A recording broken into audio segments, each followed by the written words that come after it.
Muito bem, meus irmãos. Temos falado há muitos domingos já pela manhã, eu já perdi as contas, eu acho que já é a 8ª ou 9ª mensagem sobre a palavra de Deus. Os irmãos têm sido útil para os irmãos essa série? Os irmãos têm sentido um incentivo à leitura e a buscar a palavra de Deus? Deus seja louvado.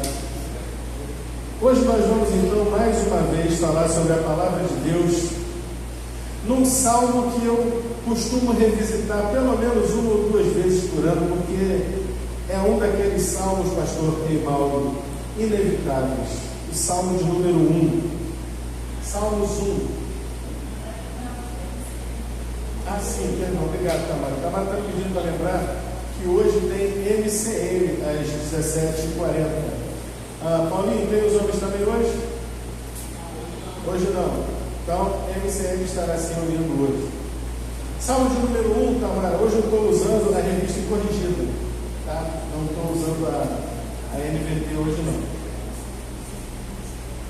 Nós vamos ler todo o salmo. Você vai ler um capítulo inteiro da Bíblia hoje, irmão. 6 versículos.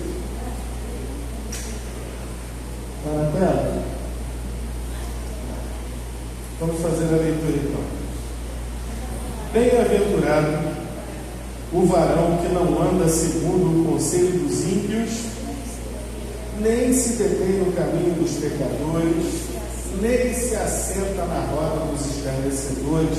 Antes tem o seu prazer na lei do Senhor, e na sua lei medita de dia e de noite, pois será como árvore plantada junto a ribeiros de águas, a qual dá o seu fruto na estação própria, e cujas folhas não caem, e tudo quanto fizer prosperará.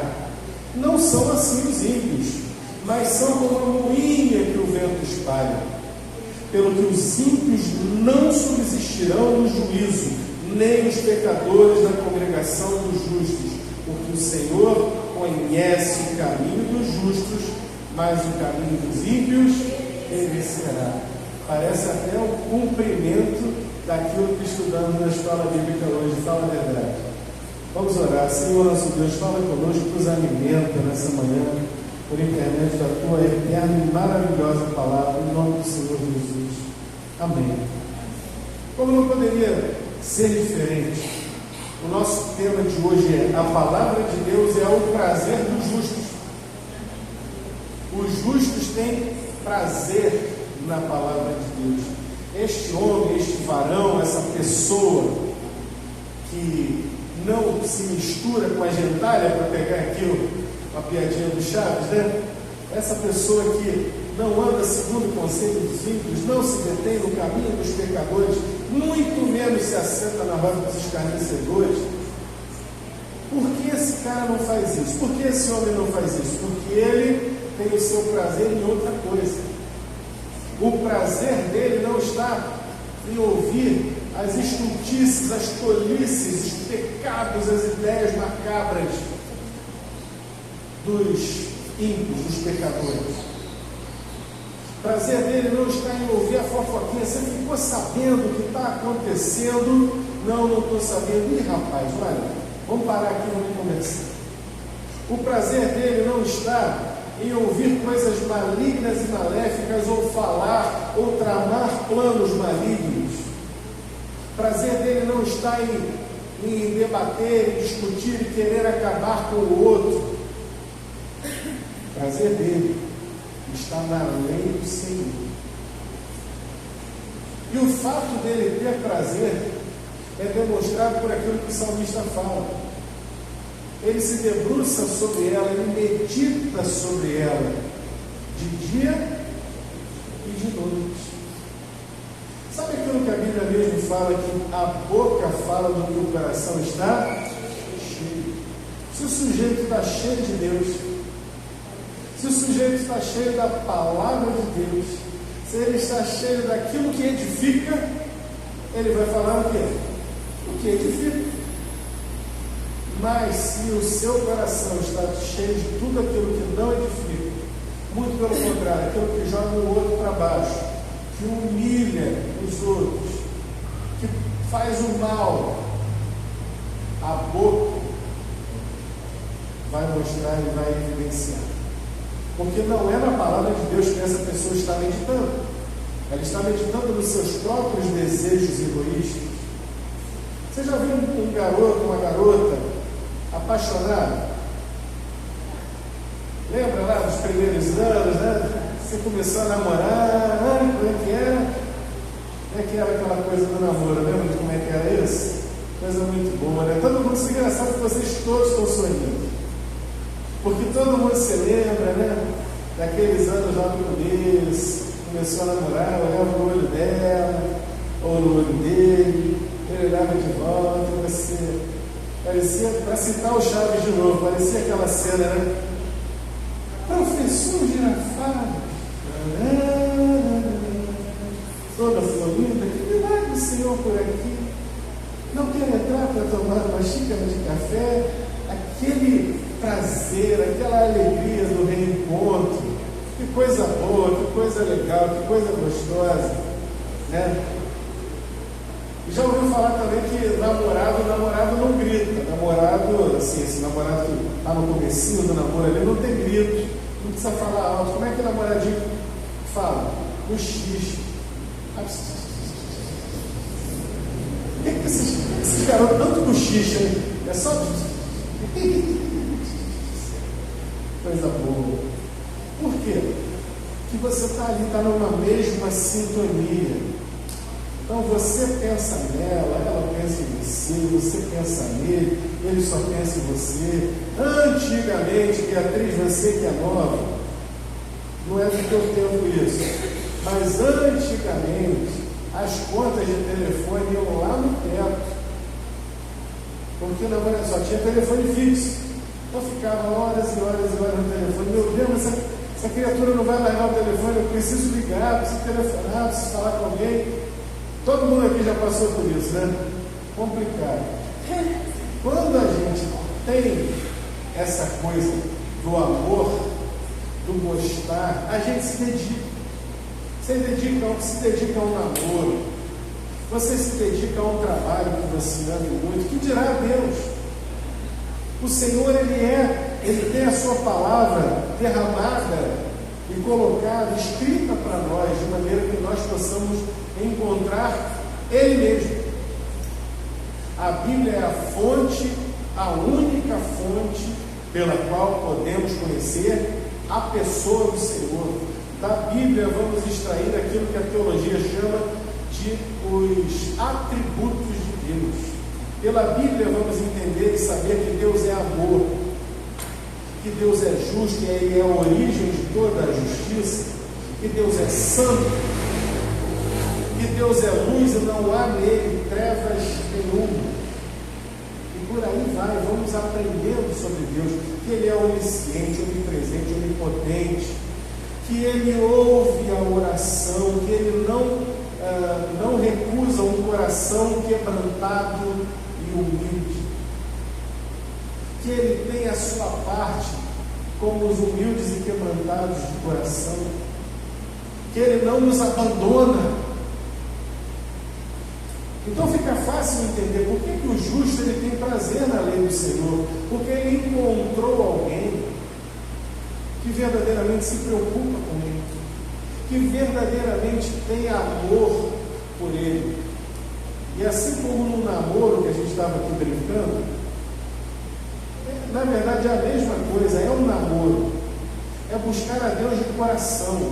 Outro dia eu estava tendo uma discussão com alguém, a pessoa não gostou muito não, que a pessoa falou assim, que é importante seria muito bom ter a palavra de Deus toda na mente. Eu dizia, não, ter a palavra de Deus toda na mente não é legal, necessariamente. Por quê? Porque se ela não estiver no coração, de nada adianta. Quanta gente eu conheci aí pela vida, que foi criado na igreja, passou pela igreja, sabe esse salmo, por exemplo, aqui de cor, sabe o Salmo 23 de cor, conhece personagens bíblicos, e hoje está aí. A última coisa que essa pessoa quer saber de Deus e da igreja. Por quê? Porque frequentou o palácio, mas não teve contato, não teve uma relação de amor com o rei. Irmãos, estão entendendo? Mas o justo, aquele que ama o Senhor, esse verdadeiramente se dedica a destilar os favos de mel da palavra de Deus e se alimentar. Aliás, o salmista vai dizer isso, que o amor de Deus é melhor que mel, mais doce que o mel. Que coisa boa, mais doce que o mel, pastor. No domingo passado, no culto da noite, eu falava da importância de buscar a vontade de Deus, e incidentalmente eu acabei tocando no assunto que nós vamos abordar hoje, que é o ciclo virtuoso. Existe o ciclo que não é virtuoso, o ciclo vicioso. Obrigado, a cabeça está falhando. Existe o ciclo vicioso, que é aquilo que a Bíblia fala, né? Um abismo chama outro abismo, só vai te levando para baixo. Um exemplo de ciclo vicioso: o sujeito começa a fumar maconha, daqui a pouco a maconha já não dá mais, aliás, já começou no álcool, já começou no cigarro, e aí ele vai para a maconha, da maconha, a maconha começa a não dar mais onda, ele já está na cocaína, começa a experimentar outras coisas, daqui a pouco está aí no ponto de ônibus, aí está na esquina do sinal, usando crack para largar no chão na Cracolândia. Isso é um ciclo vicioso, vai só acabando com a pessoa. Mas há um ciclo virtuoso, de coisas que vão nos fazer caminhar para frente, para o alto. E que ciclo virtuoso é esse que eu toquei na semana passada? Que a gente vai usar a palavra de Deus para produzir em nós. Primeira coisa, leitura. Depois da leitura, o que vem? Quem lembra? Leitura, meditação e aplicação. Repete comigo.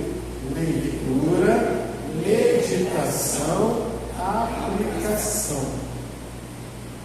Tem gente que para no ler. Vou repetir o que eu falei semana passada. Tem gente que para no ler. Acha que tem que ler a Bíblia. Eu tenho que ler tantos capítulos por dia. Então eu vou ler aqui o Salmo 1, Salmo 2, Salmo 3. Leu, passou os olhos, foi fazer outra coisa, foi trabalhar, não meditou, não parou para analisar, para ver o que está lendo, para apreender o ensinamento. De pouco adiantou essa leitura, senão de nada. E depois da leitura e a meditação detida, o que você tem que fazer? Se na meditação, e a meditação que eu falo aqui não é meditação da mente, não, é colocar diante de Deus, tá? Senhor, fala comigo por internet da tua palavra. Meu coração está aberto a ouvir o que o teu Espírito Santo tem para mim. Pode ser meditação rápida. Quantas vezes eu fiz indo para o trabalho, dentro do ônibus, li a Bíblia e Deus ia falando ali. Eu e a Bíblia e eu, mais ninguém. Às vezes a meditação ia além, às vezes chegava em casa, ou chegava no próprio escritório onde eu trabalhava, ia dar um Google buscando se aquela meditação estava de acordo com aquilo que realmente eu havia compreendido a partir da Bíblia. Porque há coisas que a gente vai ler na Bíblia que muitas vezes tem uma leitura que precisa ser melhor apontada, até teologicamente. Eu buscava no Google, ou lia algum livro e ia fazendo apontamentos sobre aquilo. Quanto mais buscarmos, mais Deus vai dar. Você crê nisso? Mas é preciso buscar. É preciso buscar. E depois que você fez a leitura, depois que você meditou diante de Deus, Deus fala contigo no teu coração, seja para te convencer de um pecado, seja para te acalmar o espírito e dizer, eu estou contigo, porque Deus fala. Nessa hora você está lá desesperado, Deus fala, olha, entregue o teu caminho ao Senhor, confia nele, e Ele tudo fará. E você sente, foi Deus falando comigo. Seja para te dar uma repreensão, você não vai por esse caminho, o Senhor está falando comigo nesse livro. Não importa o resultado da meditação, porque Deus tem ministração para nós a partir da sua palavra, quando verdadeiramente meditamos sobre ela. Mas o mais importante é aplicar. É aplicar. Falamos de namoro. Estou namorando com uma pessoa, mas estou sentindo que aquilo não vai e tal, estou empurrando pela barriga. De alguma forma, Deus me leva ao texto e eu vou ler aquele texto e ele vai falando ao meu coração e aquilo vai se confirmando. Qual é o próximo passo? Preciso encerrar esse relacionamento. Estão entendendo? Olha, eu tenho discutido muito com meu pai, com a minha mãe, com meu filho, com alguém da minha família, com meu vizinho. Mas aí eu leio lá na palavra de Deus: ao servo do Senhor não convém contender. E Deus fala comigo naquele texto, e eu começo a pensar sobre aquilo, medito. E na meditação, a meditação não é tão tranquila quanto a gente pensa, não. Meditação às vezes não é por um dia, por um momento, às vezes é por semanas que a gente fica ruminando aquilo. De fato é assim. Porque a palavra de Deus, o Espírito Santo, ele nos convence do pecado, da justiça e do juízo. E nem sempre a gente está tão assim preparado, né, tão moldável quanto o barro na mão do goleiro deveria estar. Às vezes a gente está de coração duro. Não, mas eu estou me lembrando dessa situação aqui, realmente, mas eu tenho as minhas razões. Ele me acredita. Ele me falou aquilo sobre mim. Eu é que sou a vítima dessa situação. Mas Deus está falando não é com o outro, é com você. Quantas vezes a palavra de Deus nos convence dessa forma, você vai ficando, vai diminuindo. E aí você pega um outro dia, um outro texto, uma outra coisa, um louvor. E Deus fala de novo ao teu coração e você diz: caramba, Senhor, é isso mesmo? Eu vou ter que pedir perdão a essa pessoa. Eu vou precisar perdoar essa pessoa. E chega o momento da aplicação. A leitura, a meditação e a aplicação. Eu trouxe na manhã de hoje algumas frases de alguns autores, porque quando a palavra de Deus ela é o prazer dos justos, esse prazer se manifesta na meditação. Então eu trouxe algumas frases, alguns pensamentos aqui de alguns autores sobre a meditação, para ajudar os irmãos na meditação, na sua meditação bíblica, de modo que você possa compreender o prazer que é essa meditação na palavra de Deus. O primeiro deles é Thomas Manton. Thomas Manton vai dizer o seguinte: qual é a razão de haver tanta pregação e tão pouca prática? Veja, pregação corresponde aqui à leitura, e a prática, que é a aplicação que eu falei. Entre um e o outro está a meditação. Então, qual é a razão de haver tanta pregação e tão pouca prática? Por falta de meditação. Muitas vezes nós não temos vitória nas nossas vidas, porque queremos partir direto para a aplicação. Eu vou decidir fazer isso na minha vida, sem meditar e sem render ao Senhor, mediante a meditação. Você não vai conseguir mudar o seu jeitinho ogro, você não vai conseguir mudar os seus maus pensamentos, você não vai conseguir mudar as coisas erradas que você faz, porque você decidiu e deliberou. Não vai. É preciso passar pela meditação e pela meditação entender que você tem que render as suas armas e deixar Deus fazer o que Deus pode fazer. O fim do estudo é a informação. Sim, nós lemos e nos informamos. E o fim da meditação é a prática, o despertar das afeições. O fim do estudo, da leitura, é acumular a verdade. E o objetivo da meditação é apresentá-la em uma conduta santa. Ou seja, apresentar a verdade que você colocou no seu coração em uma conduta santa. É aplicar, é fazer, é praticar. Ouvir sermões, como esse aqui, por exemplo, e não meditar neles, é infrutífero.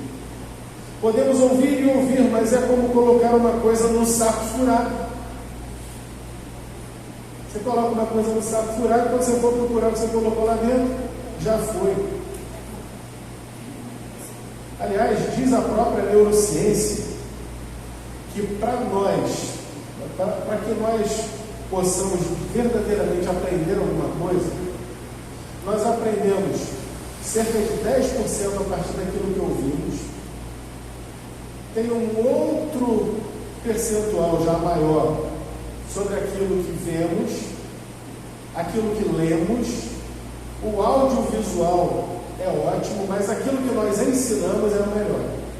Porque assim, quando nós temos que ensinar alguma coisa, enfim, aquele conhecimento já está depositado. Você já leu, já gostou, já ouviu, já meditou sobre aquilo, já formou o seu convencimento. Quando você vai ensinar, então você verdadeiramente conhece.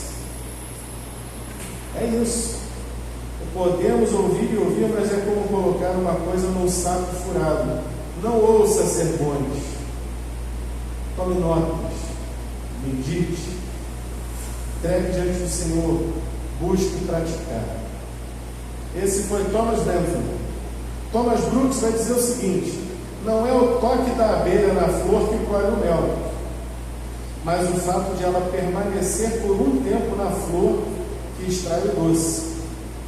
Da mesma forma, não é aquele que mais lê, mas aquele que medita mais, que provará ser o cristão mais escolhido, mais doce, mais sábio e mais forte. Perceberam? Outro autor, William Bridge: a meditação manterá seus corações e almas longe de pensamentos pecaminosos. Não é a leitura, é a meditação que manterá seus corações e almas longe de pensamentos pecaminosos. Quando o vaso estiver cheio, você não poderá colocar mais nada. Olha aqui o que o Salmo diz: medita de dia e de noite, está enchendo o vaso. Se o coração estiver cheio de pensamentos pecaminosos, então não haverá espaço para pensamentos santos e celestiais. Então você não será um justo, conforme o Salmo 1. Mas se o coração estiver cheio de pensamentos santos e celestiais através da meditação, então não haverá espaço para pensamentos maus e pecaminosos. Você quer ter uma mente, um coração cheios de Deus? Se encha de Deus, se encha da palavra de Deus, medite e pratique a palavra de Deus. Outro autor, William Plummer: sem meditação a graça nunca prospera, a oração é fraca, o louvor é chato e enfadonho, e os deveres religiosos não são lucrativos. Veja, é possível a pessoa orar, louvar e vir à igreja, e tudo isso não ter gosto nenhum, pela falta de meditação. É isso que esse autor está colocando. Porque você está sendo aquilo que eu sempre falei: o sujeito que vem na igreja, bate o crachá, vem na igreja de manhã, bati o crachá, vem na igreja de noite, bati lá também o meu cartão, né? E é isso, cumprir minhas obrigações. Mas cadê o prazer? Cadê o prazer? O meu prazer não está nos meus irmãos, embora eles sejam uma fonte de prazer. O meu prazer não está em vir aqui na Avenida 22 de Novembro, número 90, nesse templo, não. O meu prazer tem que estar no Senhor. Eu já venho com Ele. Os irmãos creem nisso? Ele já vem comigo, eu já sou dele. Eu vim lá de fora para ouvir aquilo que Ele quer que eu ouça. Ele me trouxe aqui. Que privilégio! Deus quer que eu ouça essa mensagem que está sendo pregada. Deus quer que eu louve com esse louvor que foi proposto para o dia de hoje. Tantos gostariam de estar aqui e não estão. Sem meditação, tudo isso não tem graça. É mais fácil ouvir um ano de sermões do que passar uma hora próximo, devoto, de pensamentos proveitosos sobre as coisas divinas. Meditação não é para qualquer um, não, é para crente forjado, para crente forte. Outro autor, George Miller, diz assim: muitas vezes me surpreende que eu não tenha percebido a importância da meditação nas Escrituras lá no início da minha vida cristã. Devemos considerar o que lemos, ponderar sobre isso e aplicá-lo aos nossos corações. A coisa mais importante que faço é ler a palavra de Deus e meditar nela. Assim meu coração pode ser confortado, encorajado, advertido, reprovado e instruído. Olha quanta coisa, quanto lucro, quanta coisa boa. Também Thomas Watson vai dizer o seguinte: a razão pela qual ficamos tão frios na leitura da palavra é porque não nos aquecemos no fogo da meditação. A leitura bíblica não pode ser uma coisa mecânica. É preciso ler e é preciso buscar o que Deus quer nos revelar a partir da sua palavra. Clamemos a Deus para que Ele ilumine o nosso entendimento para uma compreensão do que vamos fazer com aquilo que estamos lendo. Sem meditação, as verdades que conhecemos nunca afetarão nossos corações. Um exemplo que os pastores sempre deram, sempre falaram assim: meu irmão, você que vem para a igreja, você ouve o sermão, tem gente que vem armado com uma pá, aí está ouvindo o sermão: opa, isso aqui é para minha filha, isso aqui é para minha sogra. Para a sogra todo mundo quer jogar um monte. Isso é lá para minha mulher. O sujeito está com a pá, está jogando a mensagem para os outros. Mas o ideal é que nós venhamos ouvir sermões e mensagens não com a pá, muito menos com a picareta, mas com a enxada. Com a enxada você puxa. Ó Senhor, isso é para mim. Eu vou pegar isso para mim. Amém, meus irmãos? Como um martelo dirige um prego pela cabeça, o corpo todo do martelo é dirigido pela cabeça. O martelo vai lá, dá na cabeça do prego e o prego, o corpo inteiro dele é direcionado. Sim ou não? Como um martelo dirige um prego pela cabeça, então a meditação leva uma verdade ao coração. Leia antes de meditar. A leitura fornece matéria. A leitura é o óleo que alimenta a lâmpada da meditação. O calor, já falou isso, né? Do fogo da meditação. Certifique-se de que suas meditações sejam fundamentadas nas Escrituras. Ler sem meditação é estéril e infrutífero. Meditação sem leitura é perigosa. Por quê? Porque se nós meditamos sobre um assunto, por exemplo, casamento, a gente pode devagar e pensar coisas tremendas sobre o casamento. Podemos pensar na nossa própria cabeça, e quantos estão pensando aí, que o casamento é só um contrato. Não, o casamento é um contrato, tem testemunha, você vai lá diante do representante lá do cartório, assina, pronto. E o contrato está ali e ele pode ser desfeito a qualquer momento. Meditei sobre o casamento sem, contudo, meditar baseado na palavra. Por isso que eu estou dizendo, a meditação sem leitura é perigosa.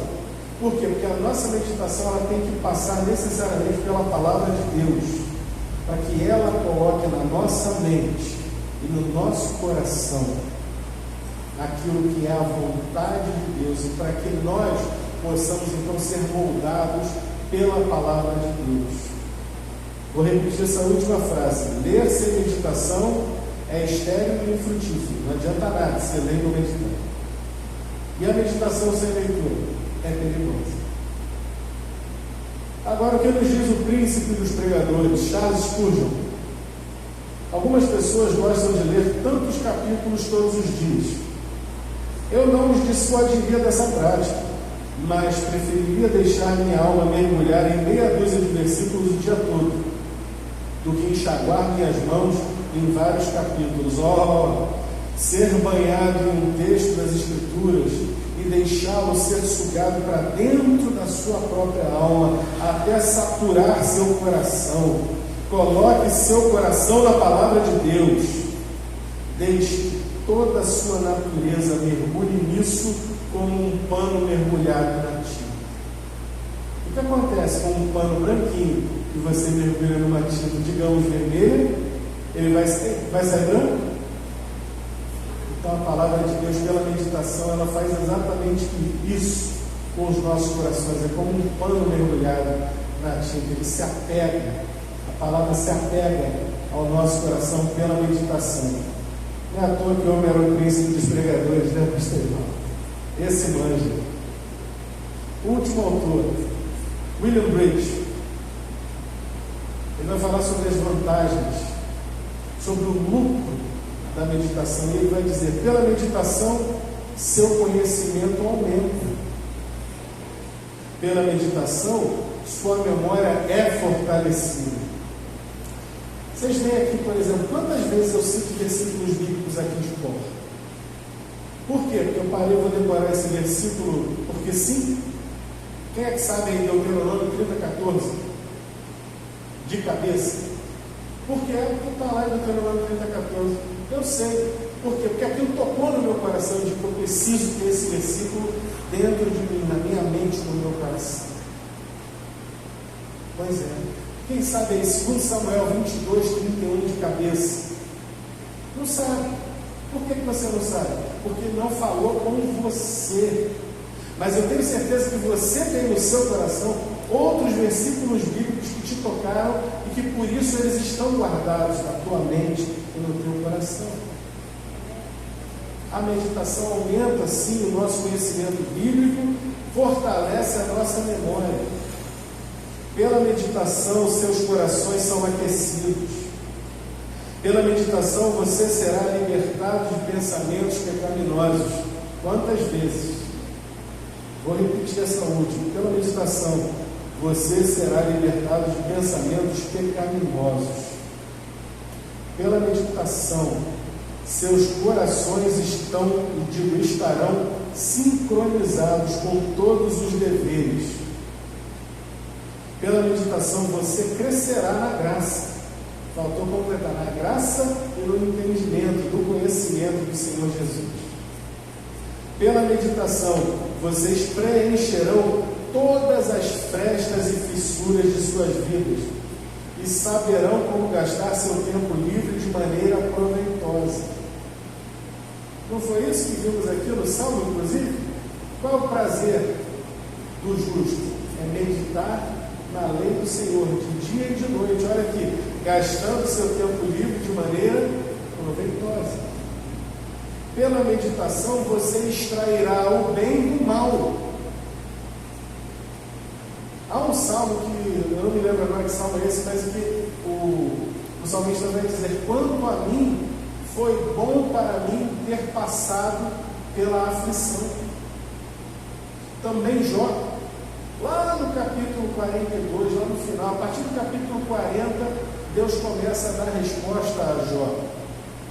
No capítulo 42, Jó vai dizer: antes da aflição, antes disso tudo, eu te conhecia de ouvir falar, mas agora os meus olhos te veem.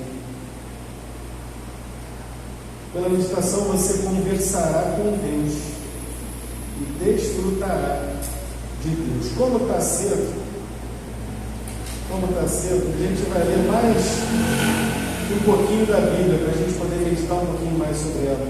Tamara, Provérbios capítulo 1, por favor. Falei de Jó aqui, me lembrei. Provérbios capítulo 1.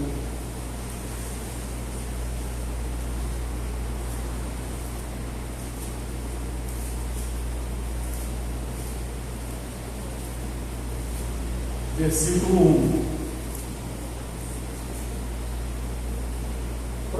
de Salomão, filho de Davi, rei de Israel, para se conhecer a sabedoria e a instrução, para se entenderem as palavras da prudência, para se receber a instrução do entendimento, a justiça, o juízo, a equidade, para dar aos simples prudência e aos jovens conhecimento e bom siso, para o sábio ouvir e crescer em sabedoria, e o instruído adquirir sábios conselhos, para entender provérbios e as suas interpretações, como também as palavras dos sábios e suas adivinhações. Agora marca aí na tua Bíblia o versículo 7. O temor do Senhor é o princípio da ciência ou da sabedoria. Os loucos desprezam a sabedoria e a instrução. Filho meu, ouve a instrução de teu pai e não deixes a doutrina da tua mãe, porque diadema de graça serão para a tua cabeça e colares para o teu pescoço. Veja, quem escreve esse livro?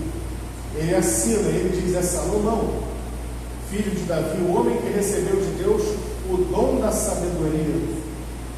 E Salomão medita, e de tanto meditar, ele vai deixar para a gente aqui esse livro. Aliás, ele vai deixar 3, ele vai deixar Provérbios, ele vai deixar Eclesiastes, e ele vai deixar um que sinceramente eu não entendo muito: Cantares de Salomão, Cântico dos Cânticos. Eu preciso de um pouco mais de graça para compreender o Cântico dos Cânticos. Mas tudo isso são livros de sabedoria, de alguém que meditou tremendamente na palavra de Deus. Mas eu não estava falando sobre Jó ainda agora. Como Jó, no final lá de todas as coisas, ele diz que conhecia Deus de ouvir falar, mas agora seus olhos o viam. Jó, o que é o livro de Jó? Conta como tudo começou, o sofrimento de Jó, e tem toda uma discussão entre Jó e seus, a princípio, 3 amigos, e depois vem o 4º amigo. E ao final, a partir do capítulo 40, Deus se apresenta. Todo o livro de Jó é um livro de diálogos, é um livro de meditações. Os amigos fazem uma leitura e meditam sobre o que enxergam na vida de Jó, e Jó, meditando e conhecendo o seu próprio coração diante de Deus, ele dá as suas respostas. Não é um livro fácil de ler, mas vamos para o capítulo 28 do livro de Jó. Jó, a princípio pode parecer que ele só foi compreender tudo lá no capítulo 42, mas não. Olha o que diz o capítulo 28. Na verdade, há veios de onde se extrai a prata, e para o ouro o lugar em que o derrete. Ele está falando de mineração mesmo, né? Os homens sabem de onde retirar a prata e o ouro. O ferro tira-se da terra, e da pedra se funde o metal. O homem pôs fim às trevas, e até as extremidades ele esquadrinha, procurando as pedras na escuridão e na sombra da morte. Transborda o ribeiro, ou seja, o homem ele modifica a natureza para extrair aquilo que ele precisa usar.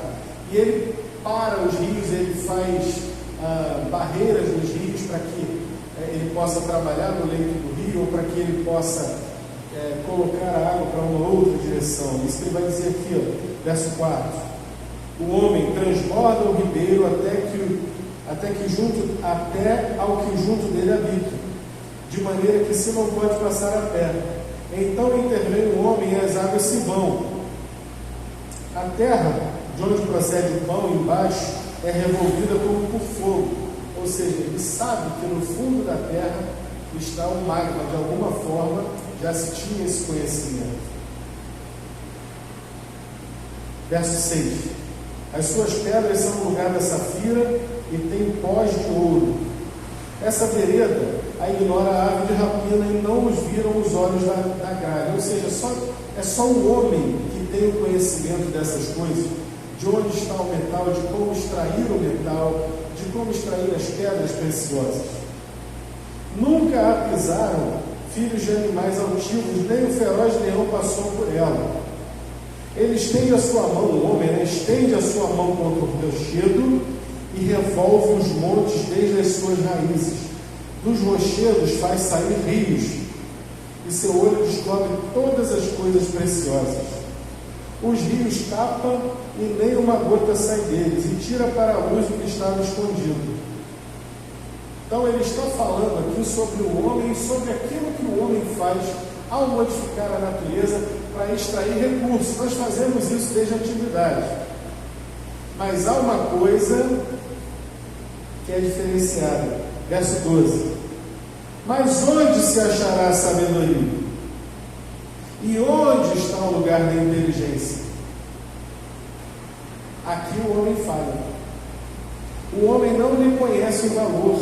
Não se acha na terra dos viventes a sabedoria. O abismo diz: não está em mim. E o mar diz: ela não está comigo. Não se dará por ela, pela sabedoria, ouro fino, nem se pesará prata em câmbio dela.